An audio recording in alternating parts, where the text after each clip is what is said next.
Nankalaza ny fahadimy amby telopolo taona nijoroany ihany koa ny sampanana fivondronana laïque FGKM teo anivon'ny FGKM Antsapandrano Fiderana no nentina nanamarena izany tsingeritaona izany. Ny sampana fivondronana laïque ny sampana zandriny indrindra anivon'ny FGKM satria tamin'ny taona 7 avao niorina. Nandritra ity taona 4 tsy nankalazana ny fahadimy amby telopolo taona niorenany ary ny asabotsy 20 novambra teo no fonanakatonana izany fankalazana izany atao anivon'ny FGKM Antsapandrano Fiderana sy Nord-Partanerivo Avaradrano. Nitarika ny fanampavavahana moa ireo solitena avy amin'ny Brownie VFL FUIB.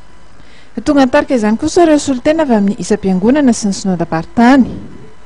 Ankoatra ny fanampavavahana dia nisy ihany koa ireo trano eva samihafa nampirantiana ny asa tanan'ny mpikambana ao amin'ity sampana ity. Zava-dehibe ho an'ny fiangonana FGKM Antsapandrano Fiderana ny fampiatrona fankalazana goavana tahaka izao.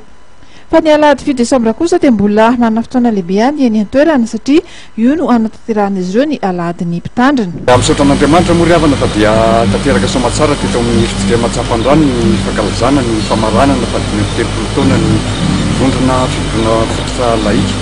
Izany moa dia iarahana amin'ny Nord-Partany efatra tato anatin'ny Antananarivo. Dia teto no marihana sady famarana rahateo izany tokoa izany. Ny andro lehibe atrehan'ny fiangonana indray izany eto Antsapandrano Fiderana dia ny amin'ny alahady fandraisana ho avy izao amin'ny 7 volana desambra. Alahady mitandrina moa izany fitonam-bavaka ny asa-panontolo mitandrina eto Antsapandrano Fiderana dia amitenaina moa fa ho tonga maro indray ny zanakam-beleza sy ny fiangonana manontolo mba hifampitondram-bavaka izany fotoana lehibe ao amin'ny fiangonana izany.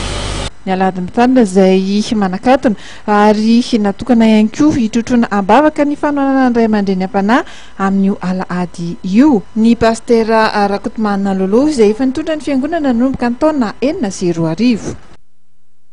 Paranantsika eto izany ny fotoana amin'ity takarivan'ny alatsinainy ity saorana feno ianao nanaraka hatramin'ny farany ary tsy nasaraka tamin'ny fahitalavitra ama-TV tao anatin'izay fotoana ny fampalalam-baovao izay mifamehy fotoana eto indray tsika ho amin'ny rapitso veloma tompoko.